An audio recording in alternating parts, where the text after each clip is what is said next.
They can hear us too. I know. Oh, but it's traditional now. it is. Hello, You're not everybody. wrong. We're back and loopier than ever. This is Anne with Reaper Miniatures. She who created the Master Series paint line. She who moonlights now as Reaper staff painter and content creator. You know, in Reaper we all wear 15 hats, and this is just my 16th hat, so it's all okay, right? Hello, everybody. And today is going to be shocking anyway because I forgot some of my colors, which means, guess what? I'm going to be mixing them from clears. Right, you get to watch me do magic. Like, my bright skin shadow is somewhere down in my office, and I'm just like, I guess I'm just mixing it from clear brights. Let's do it. Hello, everybody. Hello, hello, hello, hello, hello, hello, hello from everybody. Yeah. What's the sub count sitting at? Oh, our infamous, like, more than 1,000 but not 1,500 sub count? Yeah, it's actually, we're back down to 980, I think. Oh. Yeah, because they fall off every day and we gain more and they fall off. Oh, I see. So I have a sad face then. Yes. Yes, there will be magic today. I'm feeling pretty loopy, so you know, who knows, it'll just be me throwing colors frenziedly at a palette and trying to hit a particular color. Hey Dabber. Hello Twisted Oma. Hello Poleth. It go up, then it go down, then it go up again. It do be the sub count, absolutely. That is true. Ah. But the goal is to stabilize around 1,500. That's what we would really love to see. So we'll shoot for it. What can we do? What can we do to like raise hype around increasing our subs, Justin? You are the all knowledgeable. Let's see. You should Whoa. know. I wouldn't go that far. I Zero. thought about maybe doing some sort of, now this is complete, you know, up in the air. This isn't Do a something sub drive? Well, sub drive would be great. Those are kind of I was thinking more something like maybe doing like a super crazy grand prize giveaway kind of thing. And when I say super crazy, I mean like maybe one of every paint or something? No, not product. Go bigger than that. Uh-oh. I'm thinking something. Now, obviously, I have not run this by anybody. I was thinking. Tell about the world. Yeah, maybe doing some sort of grand prize giveaway where we take 1 to 5 people or something like that in that number range, and we fly them down for ReaperCon. Ooh, that would be amazing. No matter where they are in the world. Yeah, Super Ego, we know. It takes time, right? It took me a long time to build up my Patreon to the point where it is, too. It takes a long time. Thank you, Numbat. Hold on, we got a question. Poleth, is there a way to thin metallics without ruining them? The key is to not thin them very much. Some of our metallics thin better than others. The new Bones metallics, at least the silvers and some of the golds, should be actually thinnable much more than the old school core metallics because they use a different flake. They use a different technology. So I was able to thin our like mithril silver or yeah, it was mithril silver. And one of the other ones, or the mithril, it's a shining mithril or something. But I was able to thin that like way more than I could thin our original silvers. But you've got to remember you're always dealing with a flake, and a flake by its very nature is going to be some solid material that is heavier than water, which is why you add water to it and then the flake falls out of solution.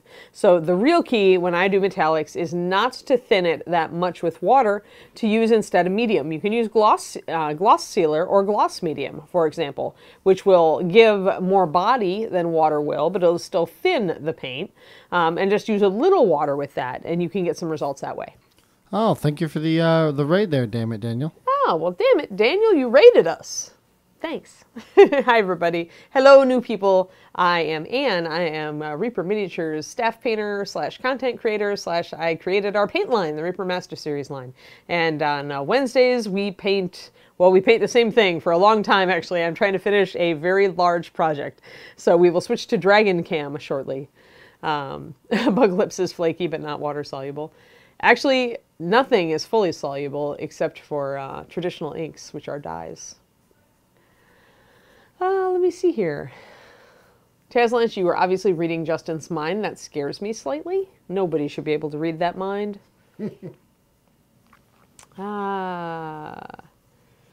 Doing Reaper Wednesdays. Awesome, damn it, Daniel. Well, thank you. Awesome, awesome, awesome.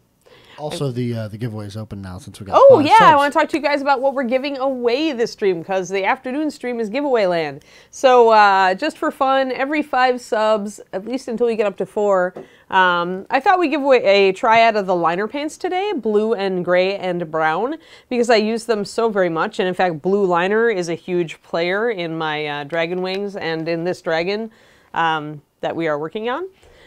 So I thought that 9064, 9065, 9066 will be a free triad of that going out to you. And for fun, I actually have my Painting Big sticker from my Patreon, so I'll toss one of those in. So you get a dragon sticker with your paint for the dragon stream, since I have a dragon as my logo. And oh, blue liner is awesome. So yeah, that's what we will do today. Thanks, Demetrius. Yeah, I mean, this is actually, I didn't bring the whole diorama. I don't know that we have a copy. Yeah, we do have a copy. Hold on, let me grab it down. Let me not throw the sound system on the floor while I do it. So what we're painting, although I don't have the other components, Demetrius, are these guys. This is the Dance of Death. Let's see, there we go. It is a Bones 4 release, so it is coming this summer. It's one of the last pieces we'll be releasing. It's sculpted by Julie Guthrie, and it is 2 dragons fighting. We essentially were like, Julie, you're the dragon mistress, and we need 2 dragons fighting, so now we have 2 dragons fighting. So essentially, I already painted the black, this lower guy I already painted black, and I painted the base, and so now we are working on top guy, who I decided to do white. So yeah, so this is a great piece. It'll be out this summer. Keep an eye. Yeah, Dabber, exactly. Based on that old Dragon magazine cover by Dennis. Why can I not? Beauvais. Dennis Beauvais. So yeah, that's partially why I decided to go black and white with the dragons, because I loved that piece of art. I think it's 111. Dragon 111. I don't know. I'm totally dating myself. Obviously, I had a copy of that when it came out, guys. That's how old I am. But yeah, it is great. So it is a lovely sculpt, and Julie did a fantastic job on it, so we decided to paint it. And then I didn't realize at the time that it was going to take us like 50 or 60 shows to paint it. What show are we on, Justin? This is number 31. All right, so yeah, it's going to take us like 40 shows. 2 dragons mating if you choose love over war. I don't know, they don't look like they're bad. Maybe 2 dragons having a lover's spat. They definitely don't look really lovey. Hi, Sean Allen. New to the hobby. Super! Which Reaper kit? If you are brand new, you could look at our Learn to Paint kits if you want a tutorial that actually comes with paint and a couple of minis and a brush or 2. I think it's 1, 2 brushes. But our Learn to Paint kits are written by Rhonda Bender, who's one of our remote staff painters, also teaches at ReaperCon. She's a fantastic instructions writer, and her kit is awesome. She has done both of our Learn to Paint kits right now. So that gives you 11 colors to start with, and then if you pick up the kit number 2, it gives you 11 different colors, and together those make a pretty good set. If you're looking at buying a bigger set, you could look at the Bones line paint sets, which is a smaller, Bones is a little bit smaller line, although it's gotten a little bit bigger. The first 54 Bones is a good core set. The first 54 of the core MSPs is a good core set as well.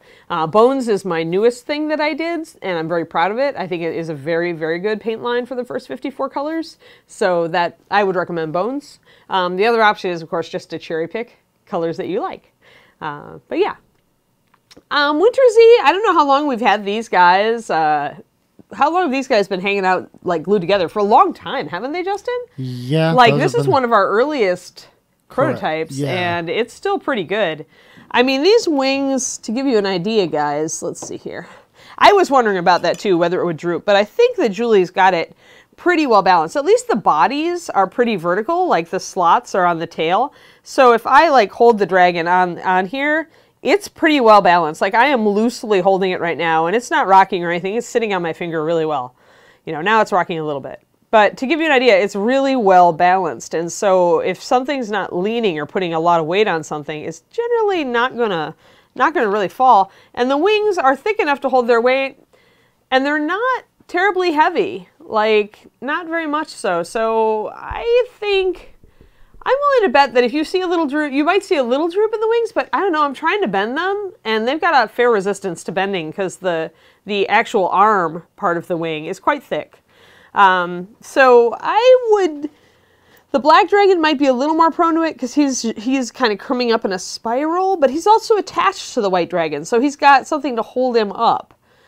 I don't think you're going to see much bending out of this, guys. That's just my guess. Like, just based on how well that one is held up, I don't think they're going to get all droopy on you. I don't think we have droopy dragons. But yes. Oh, sweet. Yeah, home video. Actually, it was yesterday, VO 3318. I was doing my my home test video. We'll do another home test video tomorrow morning because we've got some audio equipment to test out. So, yeah, we don't want droopy dragons. That's not good. So, yeah, one set of 54. Yeah, Sean Allen. Yeah, look at the Bones set. Bones first 54, really good. Mastery's Core first 54, pretty good. All that, that's good. But yeah, Chris Hare, thanks for the plug for the Learn to Paint Kits 1 and 2. I also think they are a great start if you want like stuff with your paint, right? If you're not just looking for paint and you also would like some instructions and stuff like that. All right. So how do you donut mind me? Donut mind me? I don't know how you donut mind someone. Like maybe you like open their cranium and insert like a donut, but. Yeah, let's go with that. Let's just go with that. In which case, it better be chocolate frosted if it's mine. That's all I'm going to say. It's the only donut that still tempts me. Huh? With sprinkles. I'm not a fan of sprinkles. I like that rich chocolate frosting that really you just don't even care about the rest of the donut. You just want to take the rest of the donut, throw it away, and eat the chocolate frosting. Now I want a donut. Me. Yeah. Hi, Scott Beal. Don't worry about being late. We've mostly been rambling. It is kind of time to paint now. I guess we should get to that. Ready to go? Yeah. Right. Oh, thanks, Winners. Yeah, I'm sure Rhonda will be thrilled to find that you think it's very well written. I agree with you. I think Rhonda does excellent instructional writing. In many ways, she's a far more exhaustive and detailed writer than I am. I did the very first Reaper Learn to Paint kits.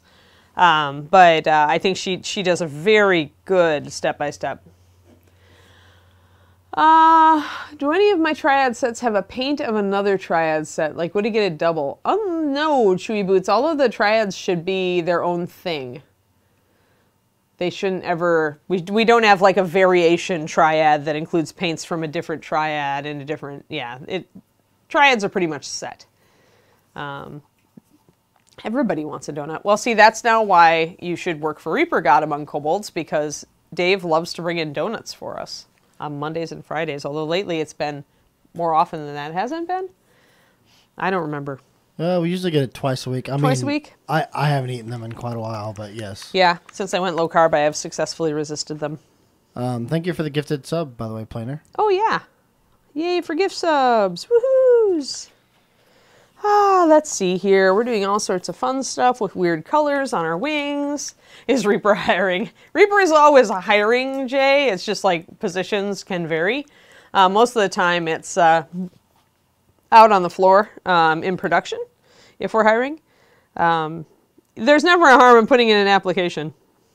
You know, we may not actually be hiring for, 6 more months, and we might call you then and you'll be terribly confused. This has happened, but, Voodoo Donuts. RGE Wolf. Hey, RGE Wolf. It's been a while since I've seen you. Yeah, so it's the first liners triad today, since I'm using blue liners so very liberally on these dragons. And it's brown liner, gray liner, and blue liner. If you wonder what gray liner is good for, it is a good faded t-shirt black if you don't want to use a pure black because it's very visually dead. It also is a great... I use it a lot for shadows on Silver NMM because the liners are a little more transparent than other paints. You can convince it to thin down to the point where you can do those really fine shadows on Silver NMM if you need very small shadows on a very small surface. And I'm just mixing in my colors. As usual, we are working with blue liner. And then we've got some swamp green and some runic purple, which are the colors that I used on Mr. Black Dragon, you will recall. And so you can see some of them there, kind of very, very lightweight on the Black Dragon. But I'm using them also on the interior of this dragon's wings so that the two dragons will look like they belong together. Now, I totally forgot that I used Bright Skin Shadow to highlight my purples here. So, since I don't have it on my plate, we're going to do some witchcraft. Let's do some witchcraft. Let's see. Bright Skin Shadow, for those who remember, is an extremely rosy skin tone. So, let's see. We're going to start with some red. Let's see if I can mix this from Clear Brights. What do you think? Start with some red. Red is very strong, so that may be too much, but we'll find out. We're going to use some white because it's a pinkish color. Normally, Bright Skin Shadow has some ochre in it, but I don't have an ochre. I do have a yellow, so I'm going to try to hit it using the yellow. I may have to add a touch of brown because of that. Let's see how close we get on this. And mix. I know it's going to be slightly off. It's not as slightly off as I thought it would be. We're actually really close to Bright Skin Shadow, actually. And the reason that's working that way, by the way, because normally I would have to add something to mute it, but in this case, I'm using clear red and I'm using clear yellow. Now, these two colors do not make a perfect orange, and the reason is that clear yellow, unlike lantern yellow, which is a Bones color, 9407, but clear yellow is what we call a green shade yellow, which means that the pigment works better toward the green side. It's shifted toward the green side of the color wheel instead of the orange side. And you can tell an orange yellow very easily, right? Lantern yellow has a definite orange tone to it. But when you mix, like this is a green shade yellow, and then you're mixing it with red. So if you think about it, green and red are complementary colors, right? So you're not going to get a very bright, pure orange with these two because the greenish tone here is going to war with clear red. It's going to mute it a little bit. But with skin tones, we want it to be muted. That's kind of how you build a skin tone, right? You don't expect a bright pink skin. So this works for us, and we end up getting very close to Bright Skin Shadow with my initial try. That's pretty scary, by the way, that I can then get that close with one try, Justin. One try. It's my superpower. So I'm going to say what I'm missing. I might just need it a little lighter. Sometimes if you're not sure, if you need more red or more yellow or whatever, sometimes adding a little bit of white can inform you. This is really close, though. Seriously, seriously close. Like, so close I don't think I even want to, I think that's pretty much it. I think I nailed it. Like, I should go down to my office after this and, like, drop a drop of Bright Skin Shadow into that and see how close it is, because seriously. All right. So we're just going to go with that. Apparently, I'm capable of mixing random Reaper colors with 3 paints in one try. Deborah, this is like, this is a superpower I gained over time. Like, color was always my superpower, even from art school. Like, I pretty much went to my color theory class and just aced it by attending. I attended all of 2 classes, 2 sessions.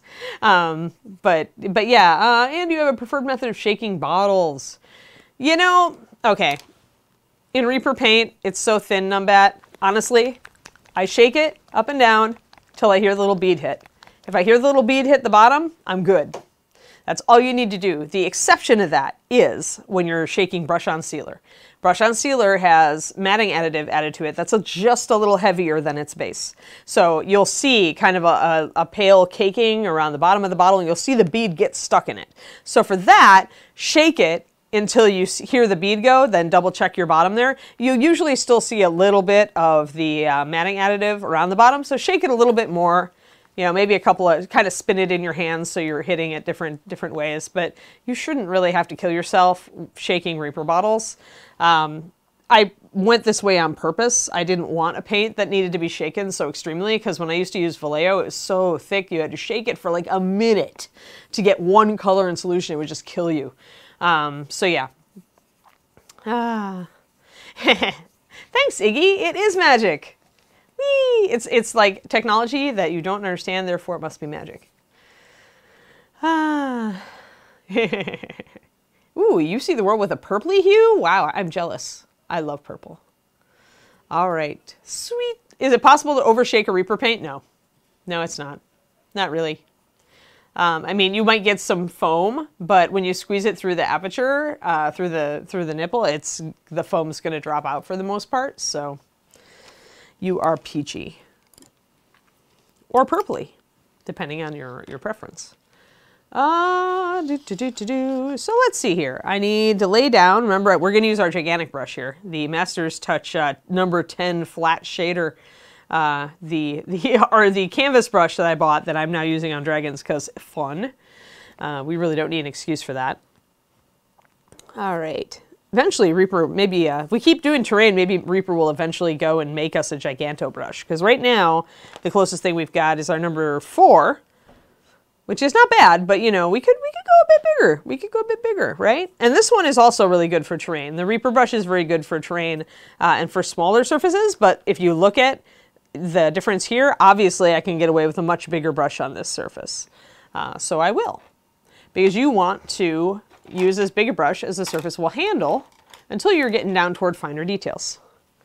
You're a master agitator. I will agree on that, Bug Lips.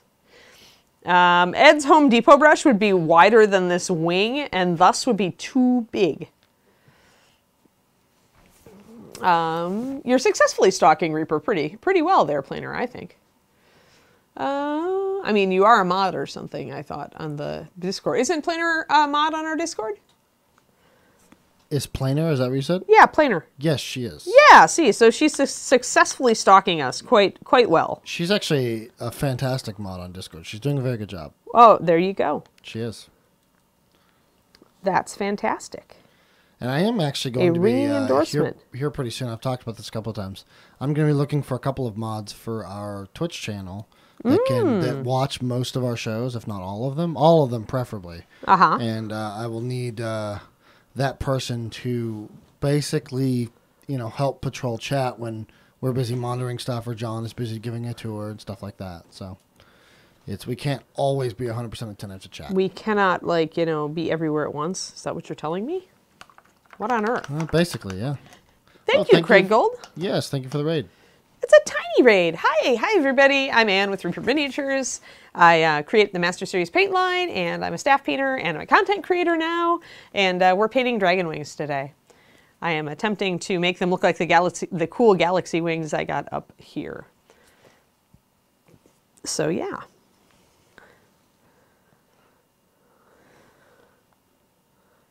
And to do that, we are using a gigantic brush and we're rotating it. I'm pretty much just rolling it back and forth in my hand as I bring the color in down below. So in a way, we're using stippling and wet blending all at once. I put down some green color first because we have some green color in the shadows up here, and I wanted to preserve that on this wing. Got all my colors mixed up here. We're using Runic Purple, one of my favorite purples, 9424 from Bones Line Paint. Let's see, I did get a little bit, need to get a little bit darker up here. There we are. Sweet. And now I'm going to pick up my Bright Skin Shadow, my Crazy Sorcery mix of paint, and mix it in with my Runic Purple to get brighter, lighter colors. I still think this looks terribly like an impressionistic painting. Like, looking at it, I'm just like, Surat, eat your heart out. It looks like kind of water lilies. Let's see here. Let's see, you guys. Yeah, there we go. So we're getting some nice patterns on the wings now. It's my third painting show in 2 days. I know, Dismissed, I know. Yes, and let me tell you, like, it is. I'm ready for a break by the time Thursday is over because I do a show on Thursday morning too. So, the people who stream a ton, like I used to. The reason I got familiar with Twitch at all is that I'm addicted to Overwatch, and so I watch streamers. And I got used to it from that. And I really respect those guys now. Like, seriously, like, some of them just stream all day. And I'm just like, my God, it would wreck me. There we go. We got some more pattern and texture there on our wing. And pretty much what I want to do here is just lay down some randomized texture so that it looks more like a natural kind of texture. Something interesting. It's a Monet dragon wing. Yes, Scott Beale. I happen to like Monet. I actually went to a Monet exhibition. I think that was when I went to visit David out in San Francisco. I think they had a Monet. I'm trying to remember if it was here in Dallas at the Kimball or if it was Monet in San Francisco. Both cities have great art museums. Yes, yes. Wearing the owl shirt the other day. Yeah, I am a huge Overwatch League fan. I am so excited now that the league has started up again. I actually went last weekend to see it live in Dallas. So, yes, I am a fangirl. I never thought I would get addicted. Of all things, I've never really been into sports my whole life, you know, except for maybe watching the Olympics. But I am into esports if it's Overwatch, which I would never have predicted for myself ever. And as a 40-something woman, I definitely buck the base demographic on that one.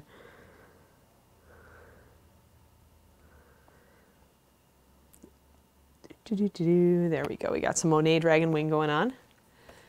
Yeah, Chris Air. Actually, I did it this morning. Because this is my second stream of the day, I actually adjusted it this morning so that my arm would not fall asleep. So Monet Dragon Wing Part 1 is coming right along. You guys can see that prettiness. And it just gives it, like, I could do tiger stripes or something weird like that, but I kind of just like the little bit of interesting texture I get from this. Now, one thing I am noticing is I'm getting finer texture on this than I am up here. Like, up here I got a lot more fluid texture, and that probably is because I'm working with slightly drier paint.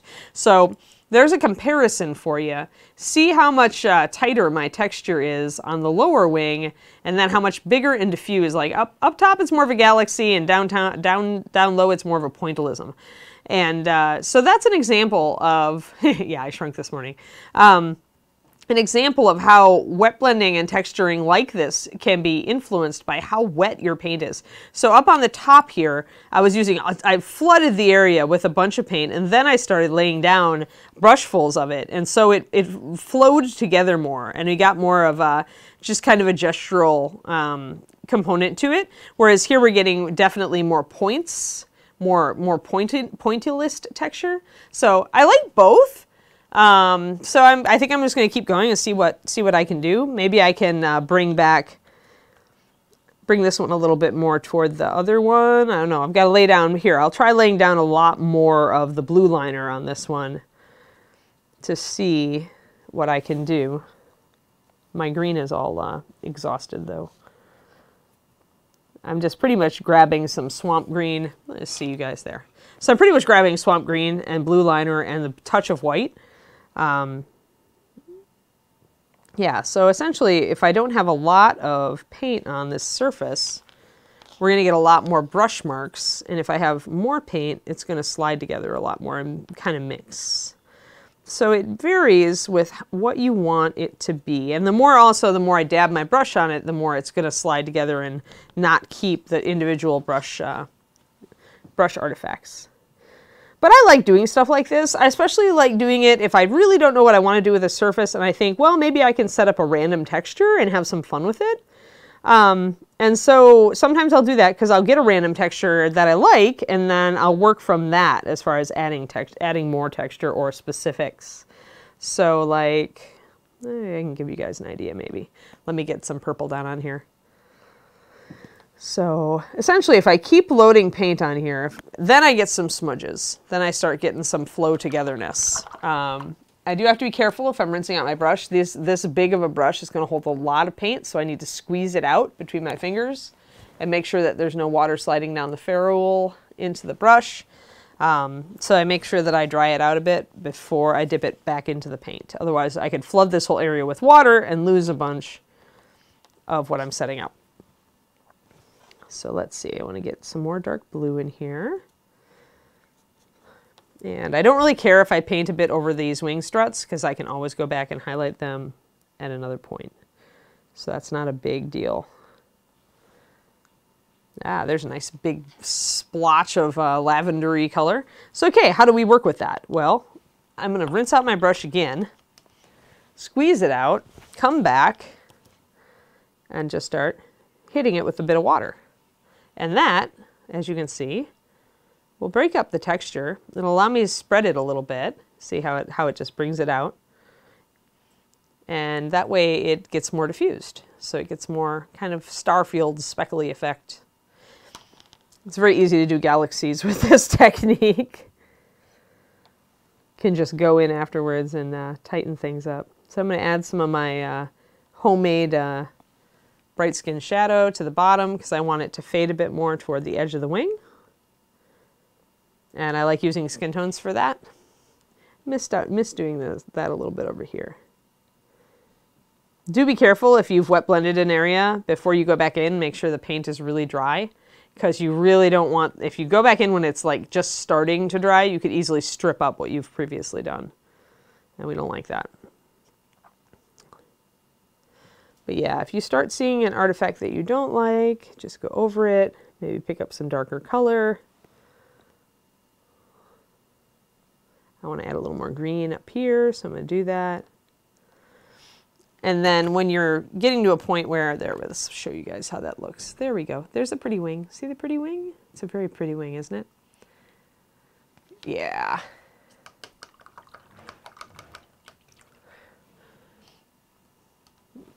Oh, our miniature is Monday terrifying? Is that what I'm hearing from you guys? I didn't think he was terrifying. I'm just keeping it messy for you guys, really. Like if I guess one of these days, see the thing is about doing competition painting on a stream like this, like doing really high-end painting, is it goes extremely slowly and it's boring. Yes, this is a wing. These wings are all about happy accidents.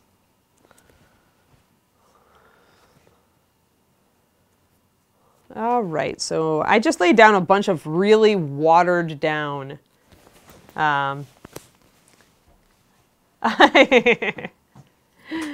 yeah, fast painting is definitely not boring. I mean, I do find that, oh, let me get some white in this, 1 second. Got to get my colors right here. Because I know when I'm sitting at home really just going on a competition model, it can take a while till it starts to look really good. And so, you know, if I tried to do something really high-end on stream, it would probably take a long time, and there might not be much progress. At least not, you know, discernibly measurable progress. So these dragons are an example of how I would get a good, like, gallery quality paint job done, but not necessarily like a top national competition quality paint job. There's definitely a space between a good gallery paint job and a high-level competition job, for sure. And I enjoy painting like this. I like trying these, just these fun, like I really like how these wings are turning out. I think they're really pretty. Dry rub for my wings, yes, exactly. Yeah, and accuracy with speed comes from, you know, just doing it a lot. Like that's where, you know, you really just want to sit down and paint a lot. The more you paint, the more accurate you get, and then the faster you go. Like gallery would be like Reaper Gallery, Pendrake. You would never do like a full, like a national competition grade model for a gallery necessarily, because it would take so long. Like that was my mistake when I started at Reaper, is I pretty much tried to do my best on my first models for Reaper, but it takes so long to produce that level that I just couldn't keep up with production, right? So I had to realize that I couldn't do that on models for the job. So like, just to give you an idea, an average, like a Reaper gallery model probably takes me 10 to 12 hours, maybe? 15 hours if it's a very complex model. And if I do the same model for a competition standard, it can take up to 40 hours. So obviously Reaper and other miniatures companies really can't afford to have, you know, something take a whole week to paint. They need you to paint several somethings in a week. So yeah, so that's kind of the difference. So you can do a very, very good job in 10 to 12 hours on a model for the Reaper Gallery, but it won't have as many bells and whistles. It may not have like perfect blending, you know, you're not going to do tons of crazy freehand, you know, you may not do a big display base, you know, you just won't troubleshoot quite as much maybe. And you know, this probably varies. Maybe there are people out there who can do who do their competition work. I know Marika was very, very fast.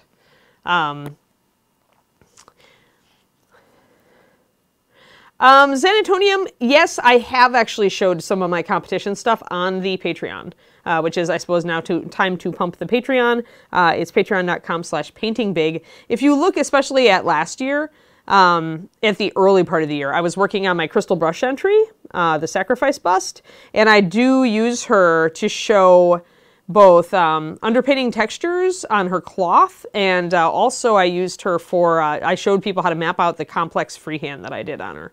And I did like a Moorish, pattern based on Moorish architecture that is very intricate. And I actually did like the first, like, I'm just going to go and do this, guys, and if I make mistakes, here we go. I did that. I showed them how I mapped out one of the panels. And then in the PDF that followed, I think I showed them how I tuned that, like how I fine-tuned the original effort, because it's kind of like a rough draft in writing. You're getting it on the paper for freehand, and then you stop and you figure out how you screwed it up and you fix it. But yeah, after that on the Patreon, I took I wanted to get some of the basics down, and now I'm working back into doing more competition. Yeah, oh, Super Ego, I love those Dungeons and Doggies miniatures. I really want to work on mine. I just saw his new thing, his world setting, or city setting for it, that Kickstarter I think is live now? I don't know.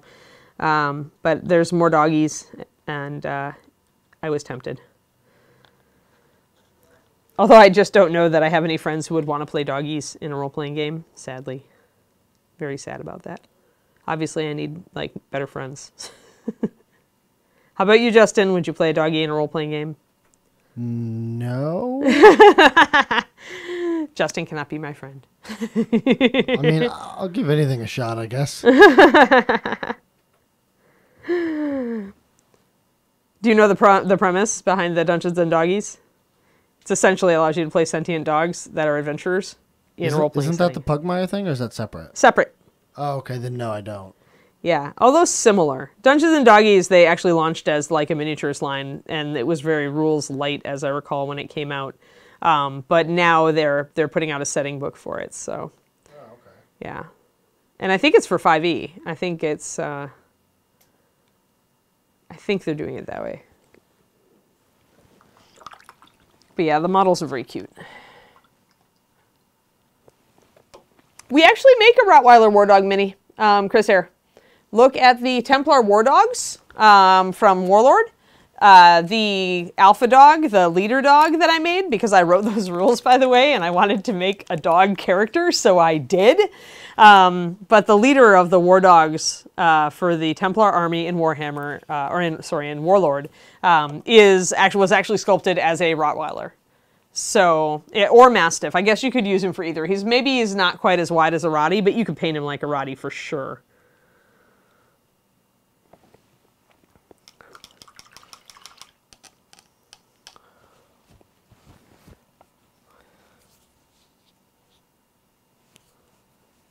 But yeah, hello there, Stockelheim. All right, so I definitely have Monet Water Lily Dragon Wings, but I'm not too unhappy about that. Now I'm tempted to like go back and fine-tune these guys a little bit. Probably wouldn't take much. So if you've got wings and you're like, wow, I painted wings with the same colors and they look totally different, and I think I want these wings to look like those wings, it's actually not hard at all. I do have my extra green. I think I only need to fine-tune my purple, really, to make it work. Let's see here. That's really pale, so I want to go a little bit lighter. And I'm using my palette just to smush the paint together. As you guys can see, I'm just kind of using it as a surface to unload my brush, which is what palettes are for, other than carrying paint. And I'm just going to essentially make some dabs on this top wing to bring more fine texture into it, just a little bit. And that will help the two wings look very similar. Doesn't take much at all. Just gotta make sure I don't overdo it, but that I get enough in there to make the texture finer. And then our wings will be much closer, although they are lighter on this top part. I definitely went a bit darker on this this side, which I think is unfortunately the incorrect way. Let's see, where are my wings? This dragon wing is, well, maybe. He's like that. Maybe he had both of his wings. Yeah, I guess. Maybe I did it the right way. Yeah, I think that the lighter wing is actually facing upward, so perfect. That actually works, because on the other wing is in shadow, and so he can be a little darker. Yay, it works! Yay! Awesome. Every once in a while, you have to check your model to make sure that you're doing it correctly.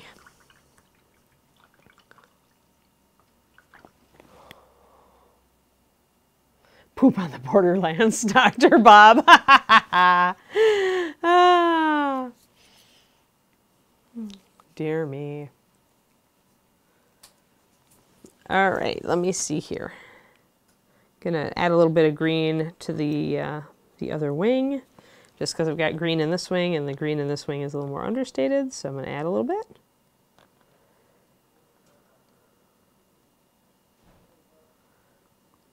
There we go. But yeah, I don't even want to think about how long. Sacrifice took me at least 60 hours, like my last competition paint job. And now I'm working on a creature caster model, and that sucker, I don't even want to think about it. That's going to take me forever. And I only have 2 months. I don't have forever, so I'm going to have to figure out how I'm going to do it. There's just so much non-metallic metal.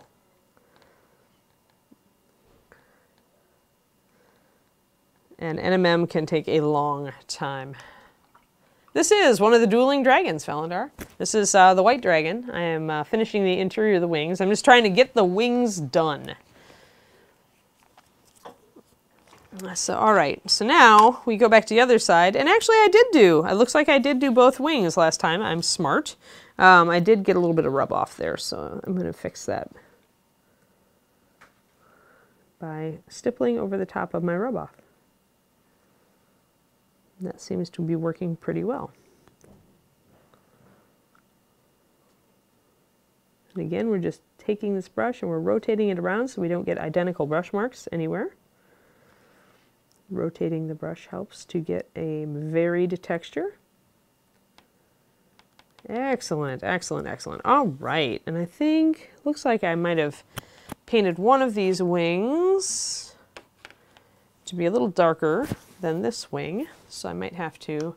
Sidestorm, I was doing the inverse of what I did on the other wing. So on the other wing, it's dark on the top because it's a black dragon, but it's lighter on the underside. So this guy, I did light on the top and dark on the underside. So really, I thought about going light on the underside, but I really felt like I wanted a lot of contrast. So that's just what I wanted to do. I could have done, you know, pale wings and been fine with it, but I like contrast. So, if Anne's at home tomorrow, do we get to see her dog? Kiri actually slept through the stream yesterday, and I was happy about that because she hadn't finished doing all her business, and I was like, I do not want an emergency rush the dog outside break in the middle of my stream. So, if she's awake, maybe, but I don't want to tempt fate. I do have the dog emergency, you know, be right back screen. I should really just put a picture of Kiri on that screen.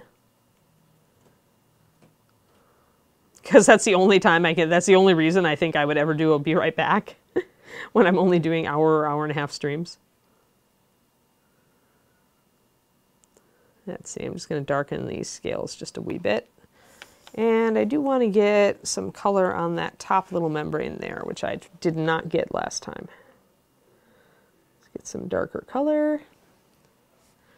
What is my favorite mini paint job I finished in the last year? Yeah, it would have to be Sacrifice, I think. Because I finally got to do a bunch of really, really, really intricate freehand, which I really like and I always have wanted to do. Being a art student, I've always been capable of it, but there aren't many minis that I could previously have done it on.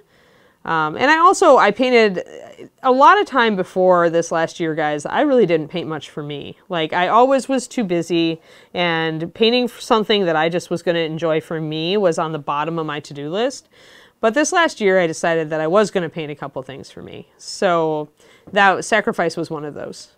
And before that, Soldier was one of those. And that kind of actually got me back into painting for fun, right? Because when you paint for your job, sometimes it's a fight to keep enthusiasm about painting on your own time. And so I'm glad that I did do some stuff for me because it got me more enthused about the hobby in general again. So, oh, thanks. Yeah, the hippocampus was super fun. What is the oldest paint color in the Reaper line? 9047 fair skin or 9044 tan skin, I want to say, Dr. Bob. And probably right up there with that is the 9025 burgundy wine. I remember those specifically because I wanted to mix skin tones to make sure that I could layer when we were testing the bases for Master Series, back before we had even really started formulation. I wanted to make a couple colors so that I could try to paint stuff on a miniature, and one of the things that I was most prioritizing was being able to really layer some really smooth skin tones. So I made those 2 skin tones so that I could work with them. And then I also had been kind of told that, oh, you know, nobody would make a dark purple, you know, it wouldn't sell, and or something like that. And I thought that was wrong, so I made burgundy wine. Nightshade purple was kind of pioneered around that time too. There were weird, like, and to be fair, a lot of people in the paint and hobby industry at that time didn't think that anybody would want a dark purple. Like, it was just like a lot of companies were doing gaming colors, and they went more for the mid-range colors because those were the most useful. And nobody else had really done a triad system or done that sort of thing. And so essentially there were colors that you just didn't try for just because they probably wouldn't sell, at least according to data up to them. But when the painting hobby really started getting going, people wanted those niche colors. And so there was much more of a market for colors that, you know, previously in the gaming industry would not have sold. So, yeah. Also, Planner, I'm looking into your tier 2 sub here. Trying to see if I can refresh it and make Twitch show it to me. Pardon me while I just put a little bit of darkness. We need to add some darkness to this model here and there. I'm going to come back and stipple it.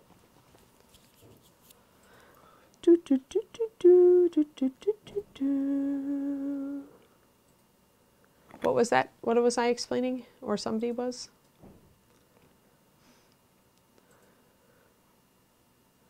Oh, am I responsible? Actually, no. Right now, I have actually, I was responsible for every color up to Dungeon Dwellers. And then now I'm trying to train Sadie. And I want her to get more experience with color creation because it's really the last thing you need in the paint department to be a good mixer. So she and Ron are working together on some of the newer colors. I gave some guidelines for some of the end of the Bones range colors, but in general, she was creating from my guidelines. So she actually created the colors.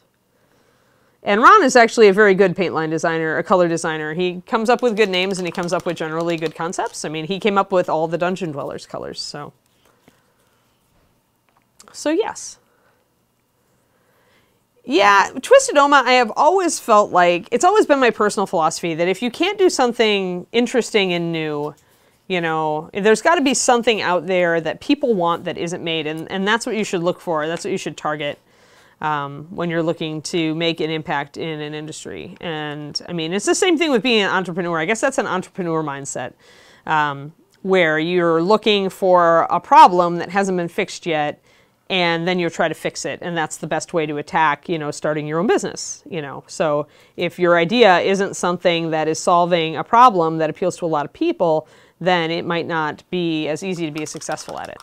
So for me, I always have liked to kind of look at, oh, nobody's doing triads, you know, well, nobody's doing this, nobody's doing that, nobody's made this dark reddish purple yet, nobody's made this color, you know, why isn't anybody doing single pigment colors? The Clear Brights were the first on the market, other than, you know, traditional artist paints, obviously.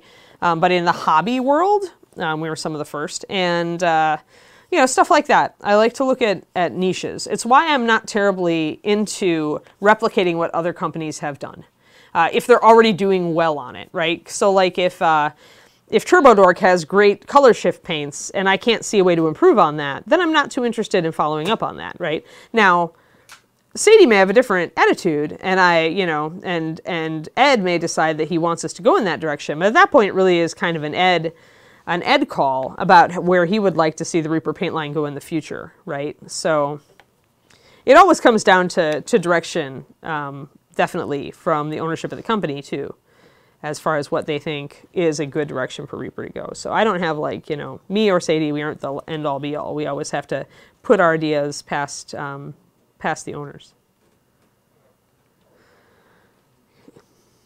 No one person should be able to choose. Reaper is pretty good at considering different people's ideas on stuff. High pigment transparent inks. Okay, so that right there, Rings, is a misnomer. Inks, okay. All right, inks. Inks are not what they used to be. Inks now are pigment. Yes, you're right. So it's not a misnomer in that regard. However, we would have to have access to super fine pigments to be transparent. And to be truly transparent, we would actually need to use dyes like traditional inks, in which case that's not pigment. Sorry to be confusing.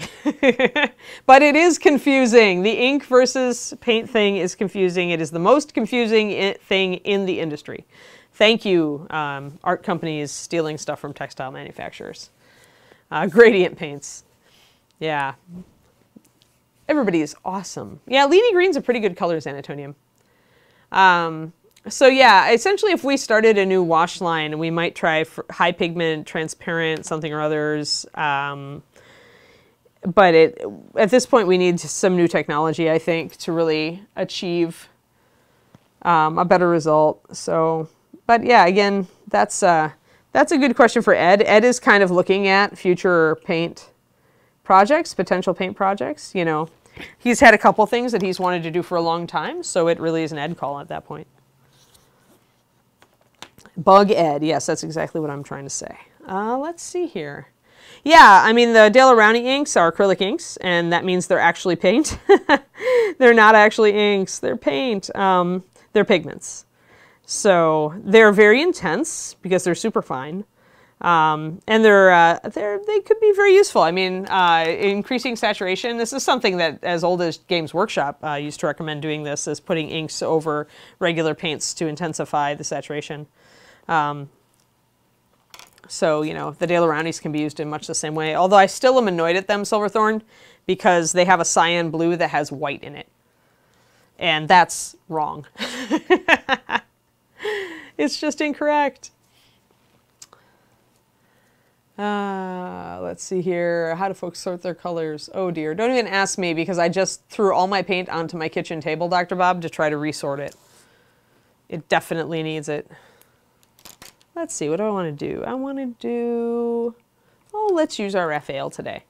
I have not used my Raphael for a while. This is an 8408. Size 1 Raphael. Raphaels are funny brushes because they're very full bodied down here, but then they narrow to a very fine tip. So getting the hang of using them can sometimes be interesting. I'm going to use them to start layering up some white on these wings, because I want finer control on these wings. So I do want a brush with a fine tip.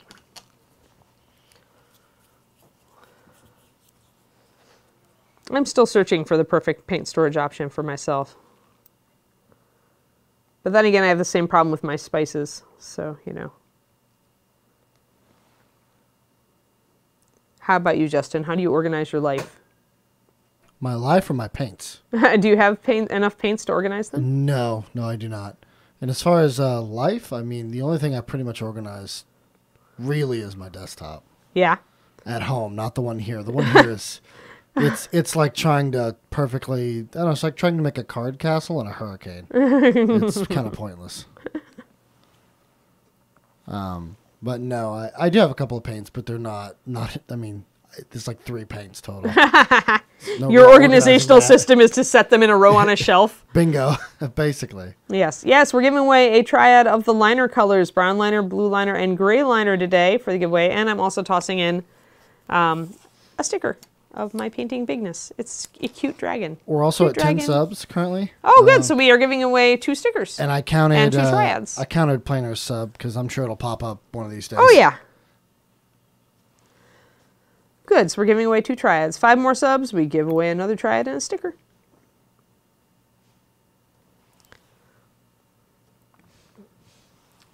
I love stickers. The world needs more cute stickers.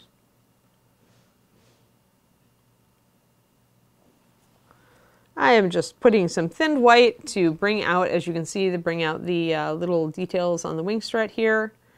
I'm using thinned because then when I really need a highlight, like to pop that, because obviously you can't get brighter than white, right?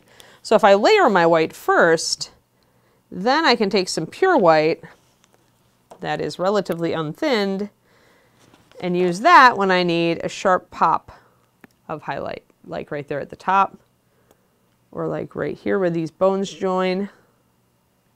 I can just put a very thick bit of white, and that's as bright as anything can go. So you gotta keep that in mind. That's why I don't start with the pure white, because you can't go any higher. I'd rather start slightly lower by thinning it and then blend in that, that big high pop of white. There. So there you are. You have a highlighted strut, and that could look pretty cool. So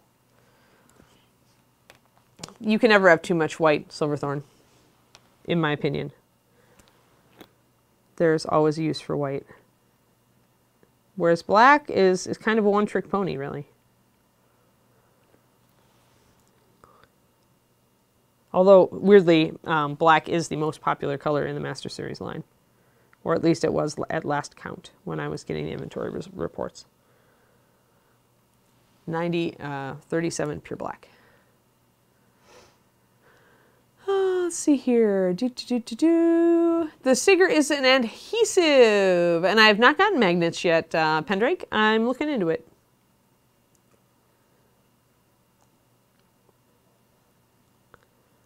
But yeah, it's also a vinyl sticker, so I actually have one on my car window because it's, you know, it's UV protected and everything, and it's waterproof. So you can use it on things that may get a lot of wear or be out in the light, and it will not fade, and it will not get soaked. I think vinyl stickers are the best thing since sliced bread, actually. Oh, walnut brown is so utilitarian. Well, and the liners are technically off blacks. I want to get this narrowed down a little bit.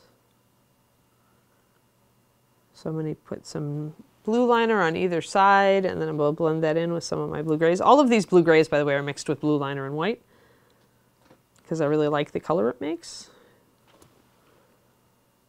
There we go, and then I can kind of paint over those with a little bit of a lighter shade and blend them in. There, and that makes that little strut at the end stand out more. We don't really have a red-black. We have a red liner, Silverthorn. That's probably close. The problem with making a red-black, by the way, is that when you mix most red pigments with black, they go purple. So it's very hard to get the intensity of red married to the darkness of black. Red liner does a pretty good job of it.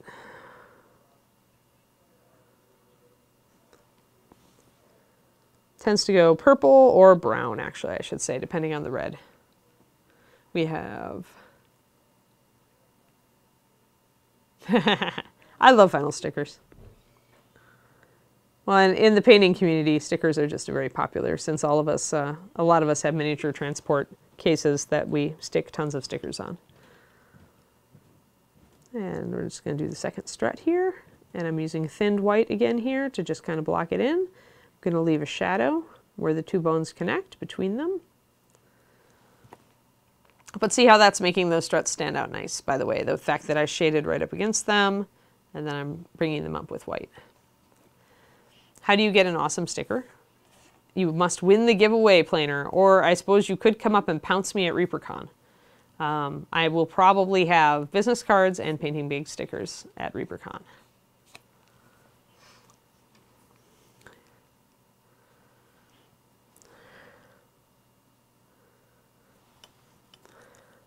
That makes sense, the side of your RV.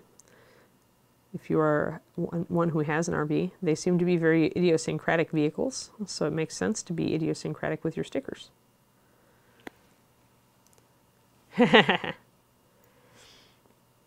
Yeah, I should have stickers of some sort. I had a few of these Painting Big stickers last year, but I just was not prepared for people really wanting them, and so I ran out right away. I will prepare better this year.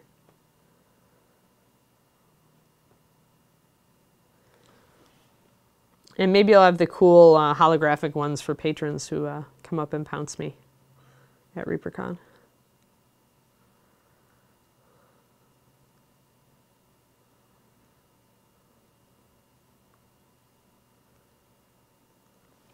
Let's see here. So trying to get that, and obviously the bone is very indistinct here where it comes down, so I'm going to have to kind of paint plastic surgery it.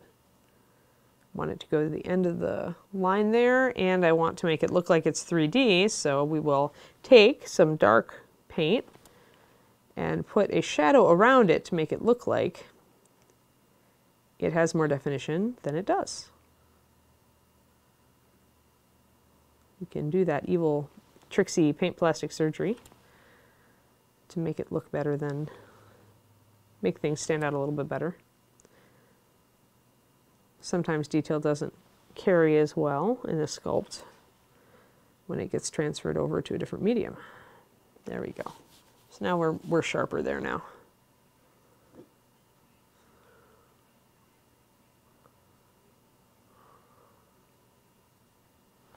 All right, there we go. Now we blended it in. So good. And actually, I'm a little bit streaky over here. I'm going to fix that. Break it up with a little stippling. Don't like to see harsh brush lines. Like to see it blend in. There we go. Much better.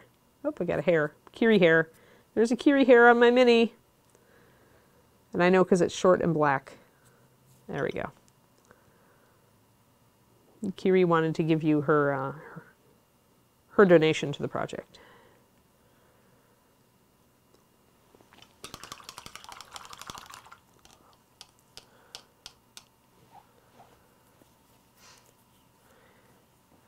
Yeah, I mean, stickers, ribbons are fun because you can kind of like pop them on, you know, you can make a chain of them. It's a little harder to make a chain of stickers.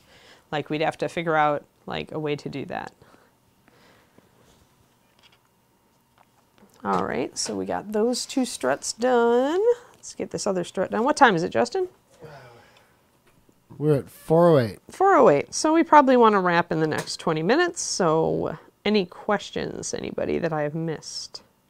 Because I haven't been watching Poor Europeans. Ah, I see. I see. Europeans need stickers too. Is that what you're saying, Planer? We can figure something out. I'm actually trying to do something about that maybe on my Patreon, but I'm not sure yet. I'm not quite at the level I need to be with their merch program.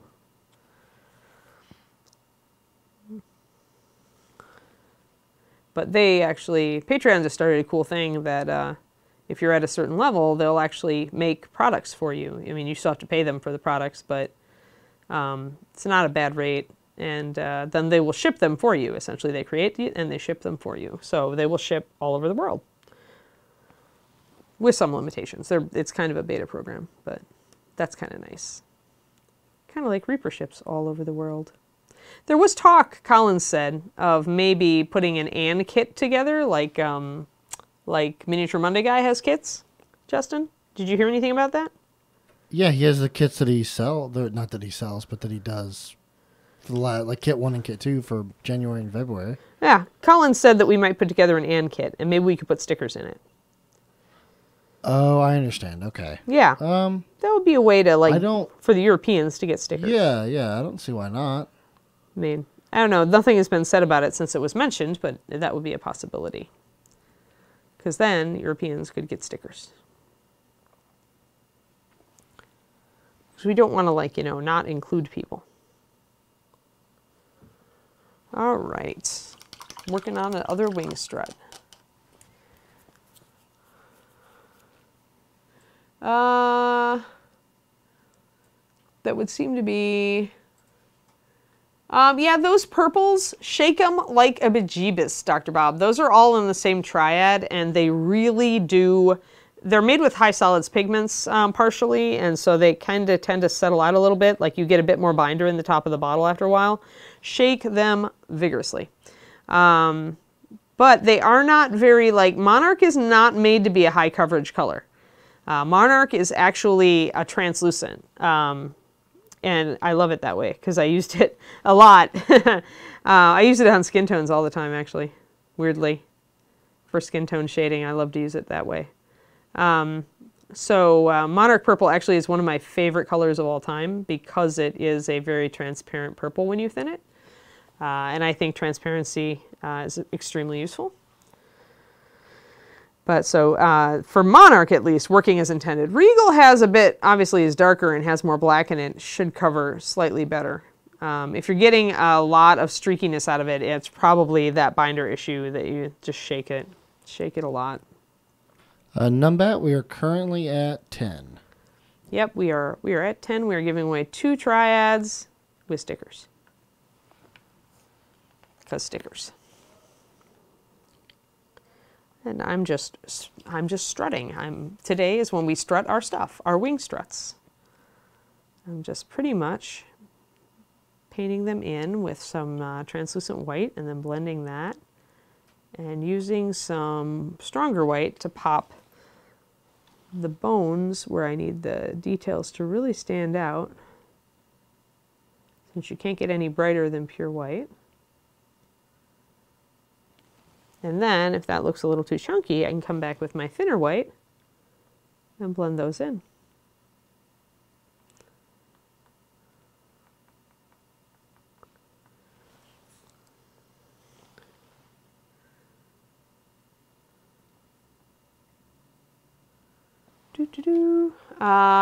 Scott Beal, I'm not sure yet, at least 2, but I don't like to go overboard at ReaperCon because a lot of people come up and want to ask me for critiques or have questions about paint. And so if I teach too many classes, plus I do the judging for the Master Series Open, plus I do the awards ceremony and all that stuff. So if I do too many classes, I'm just never available for people. And I like to be available for people. And also I like to be available for them after the competition when they want feedback, if they don't quite get to me after the award ceremony, because we don't have much time usually before the hall has to close because that goes a little late.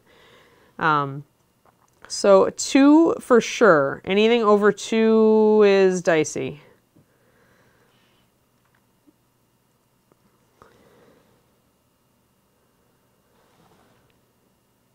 And I almost always teach layering and glazing. I'm thinking about teaching my new color theory class, which I have improved somewhat over the old color theory class, which talks more about pigments. Color mixing.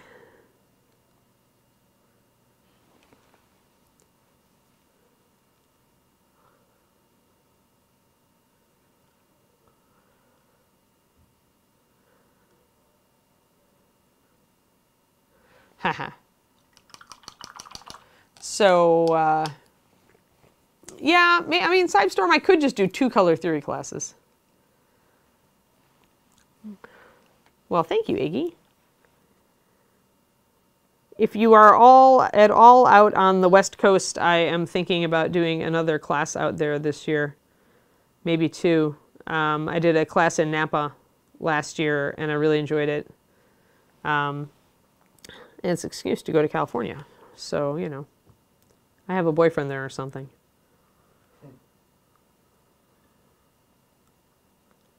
Although he's abandoning me this week to go skiing up in the Great North. Because he does these ski vacations where, you get out there in a half track. You have to get in, you have to ride the tiny bus with like almost no heating, and then from there you get into a half track and they haul you off to some like lodge with dicey internet way up in the mountains, and then you get to be hauled up the side of a pristine mountain and you ski down. So I never knew this existed. I mean, I should have known something like this existed, but I never knew something like this existed before he told me what he did.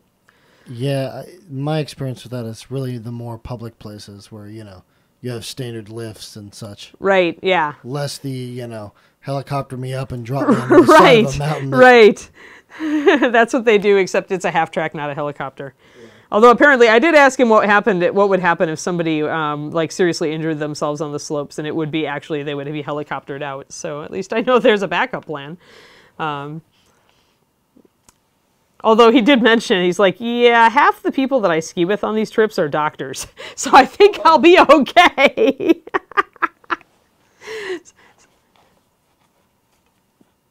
Doing struts. And here I'm just going to use the side of my brush because it's the side of the wings. So just using the side of your brush can get you some color on there fast. Half track equals snowmobile. Half track, like a bus which uses tank tracks on half of it. Pendrake, if you can imagine that. I guess the front might have, like, I don't know. It's a weird vehicle. But it does have like snowmobile slash giant snowmobile slash tank treads on the back in order to get up some of these places where there are no roads.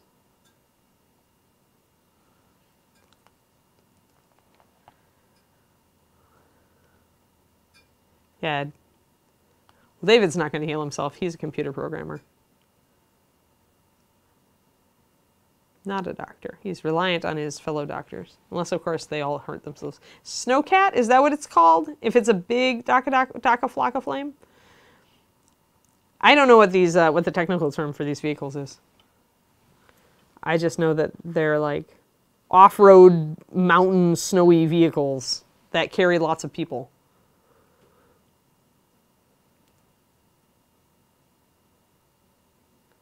I used to like to ski when I was younger, but I'm very bad at it. And now I'm like too conscious of the fact that I could fall down a mountain and break my neck. I would still like to take it up again, but I am not interested in going out into the grand wilderness to do so. He's sounds like this type of trip is only appealing to like really experienced skiers. And I'm not that.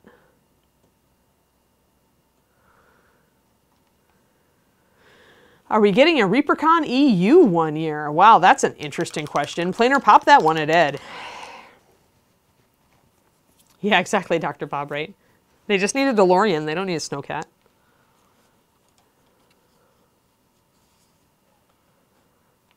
So we're making struts. See, guys? See how nicely they stand out? Yay.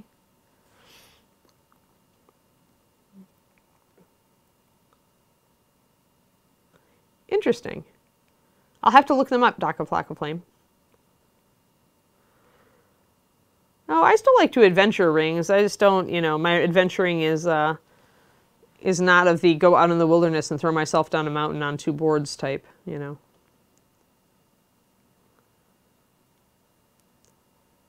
If I get back to skiing, it'll be on more, as Justin says, places with like lifts and that are not out in the middle of the wilderness. For those of us normies. Those of us normies, yeah, who are not the super crazy skier type. And I admire that he can ski that well. It's just, I know I am not there.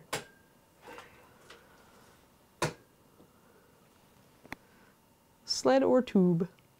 Oh, snowcats are what they groom the ski country. Yeah, now that sounds familiar to Sonoma, that they groom the ski runs there. I'm not hang gliding. Oh my gosh, I do have a fear of heights, unsupported heights, which means that skydiving is like right out, and hang gliding is probably also right out. I would find a way to fall down. Hey, yay, we hit the 650 members on Discord. That's great. Wacky chat names just seem to roll off. Yeah, you know. Well, some of them are easier than others. I'm sure I'll fumble over a couple. Actually, Dr. Bob, to be fair, I ruin enough names during the ReaperCon painting competition to make up for the entire rest of the year. So probably it's just karma that I can flawlessly pronounce things here on the stream. And, you know, then I mutilate people regularly at the painting competition. But that's half of the comedy relief, you know, me at the painting competition, so.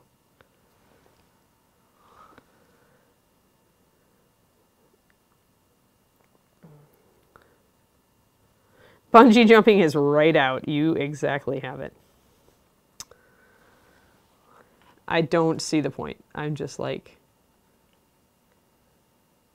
I get plenty of adrenaline from painting really awesome, tight freehand on a tiny model. I do not need to tie a giant rubber band to myself and throw myself off of a tall surface. It's like, you know, different thrills for different folks.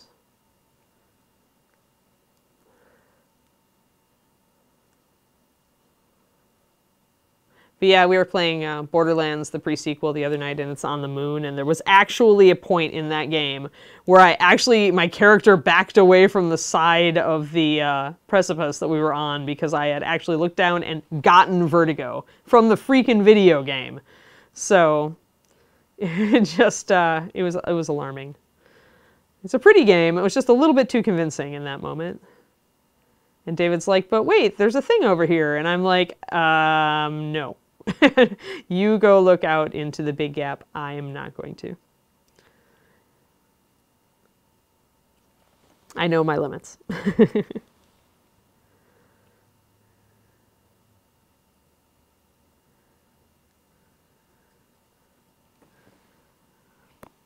Yeah, those are some good graphics, Dabber. I mean, actually, they're vistas, you know, the big ol' backdrops are really pretty on that game.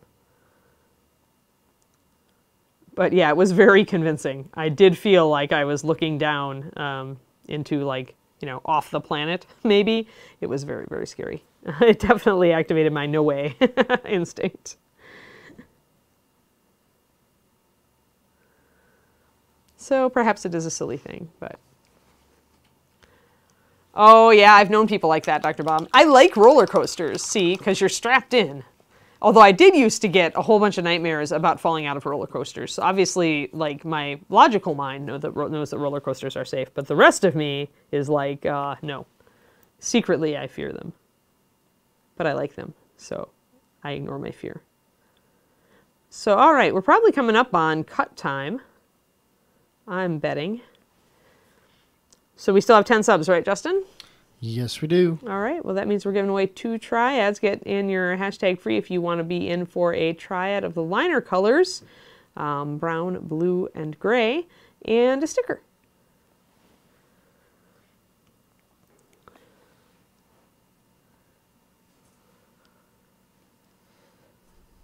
Oh, parachute jumping, San Antonio. Blah, no thanks. Yeah, there's just sharks with scuba diving. Things that'll eat you, you know, stuff like that. Maybe I'm just too conscious of these things. Maybe my fear of mortality is too well developed. Or my consciousness of my own mortality is too well developed. I like to think I can have adventures without, like, being in danger of being eaten or going splat. Sticker!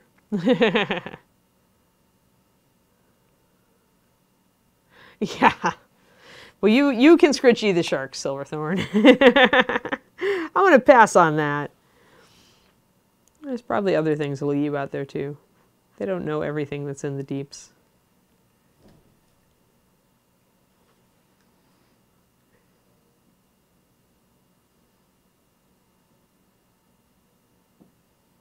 All right.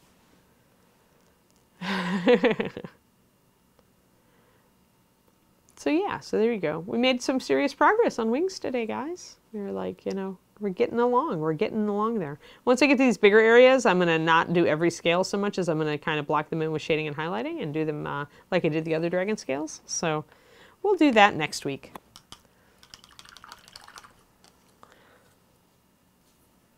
All right, Miss Ann. Yes. Dr. Bob, yes. Never heard of anybody getting bitten by a shark when walking down the street. Yes, exactly. I mean, I think sharks are beautiful, and I really love seeing them in aquariums, but I would never do shark cage, I don't think. No, thank you. Ugh. All right. We just drew the 2 winners. Did we? Who won? Real quick, I'll announce them in chat. Say their name here. Drumroll. And then after that, Miss Ann, you can tell them what they can do, right? I think so. All right. Our first winner is donutmindme. Oh, all right. And Donut. Corsair 1961. Corsair. Yay! Those are our 2 winners. I don't want to scuba dive with sharks. I would be seriously interested in scuba diving with manta rays because those things are crazy, scary, and awesome. All right. Oh, I really love whale sharks. That would be really cool. It would scare me, but it would be really cool to be in the water with a whale shark. So congrats, guys. So Corsair and Donut, you need to email Justin at reaperlive@reapermini.com. You need to give him your awesome Twitch screen name so he can confirm your identity, plus the address that you want us to mail your awesome paint and awesome sticker to. And give him your real name probably too, since, you know, he's got to put a name on the package. You can't just put Donut. I mean, there might be donuts at your address, but who knows?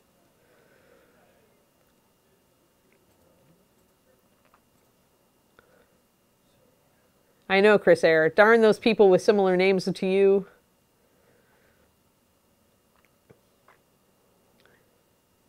Congrats. Yeah, if Donut's his real name, then that would work. But Justin needs to confirm that. Huh.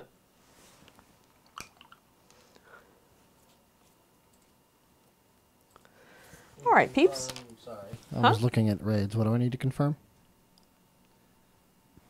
What do I need to confirm? What do you need to confirm? Oh, they're just their real name. You know, that Donut may have donuts at his address, but you actually need his real name to mail him stuff. So I mean, technically, the mail, the postal service will ship to any name. Oh, all right. So we could actually do Donut. I could put Donut, but just understand that when it shows up and Donut is on the package, that, you know, that would be you. You're welcome, Xanatomium. Yes, yes. Donut means you. Oh my God, Tezlance, you need to move to North Texas. There is a donut shop every 5 blocks, I swear. Like every intersection has a donut shop in this place. You're welcome, everybody. It was fun. Like, at least I have you to paint the wings with, because I hope you don't have to sign for it. Good point, JWG. All right. Decent bakeries are hard to find, Silverthorne. Oh, there's tons of kolache shops too, yeah. Big time. You're welcome. You're welcome for the stream, folks. I'm going to go ahead and start the raid here. We're who are we raiding? Going to be raiding Giggling Geekette. Oh, good. I like her. I do too. I think she's cool. All right. Well, thank you for showing up, everybody. I'm so happy you have your company. Yes, and don't forget to spread the Reaper love. And keep being awesome. Keep being awesome. All right, guys. We'll see you tomorrow morning, live from my home. Yes, from the home. From the home. All right, guys. You have a great rest of your day, and, you know, happy painting. Yeah, happy painting. See you guys.